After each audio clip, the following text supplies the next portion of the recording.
শীত মানে তো বাঙালিদের পিঠেপুলি উৎসব। অনেক দিন ধরে ভাবছিলাম ভাপা পিঠা তৈরি করব করে করা হচ্ছে না কাজের চাপে। তাই আজ সকালে চাল ভিজিয়ে রেখেছিলাম। ভাবলাম মা কাকিমারা কীভাবে করতো শিলপাটায় বেটে ভাপা পিঠা উনুনে, আমি একবার করে দেখি তো কেমন লাগে। দেখলাম খুব কষ্টকর। এখন বুঝতে পারছি মা কাকিমারও খুব কষ্ট হতো এই ভাপা পিঠাটা তৈরি করতে।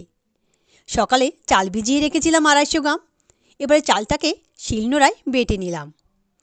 উষ্ণ গরম জল আর সামান্য নুন দিয়ে মেখে নিলাম। এবারে উনুনে হাঁড়িতে জল গরম করতে বসিয়ে ভাপা পিঠাটা রেডি করে নিচ্ছি। একটা বাটিতে পরিমাণ মতো চালের গুঁড়ো আর তৈরি করা নারকেলের পুর, আবারও চালের গুঁড়ো আর সুতির কাপড়ে মুড়িয়ে হাঁড়িতে বসিয়ে দিলাম। উপর থেকে ঢেকে রাখলাম 4 থেকে 5 মিনিট। 4 থেকে 5 মিনিট পরে নামিয়ে নিলাম।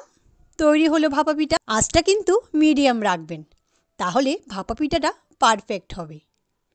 আর খেতে বসলাম যখন মা কাকিমা আর ভাই বোনদের কথা খুবই মনে পড়ল। আমার এই ভিডিওটি কারা কারা দেখছেন আর কোথায় থেকে দেখছেন অবশ্যই আমাকে কমেন্টে জানাবেন। আর কারা কারা ভাপা পিঠা খেতে ভালোবাসেন, এভাবে একবার বাড়িতে বানিয়ে দেখুন তো, খুব সহজ।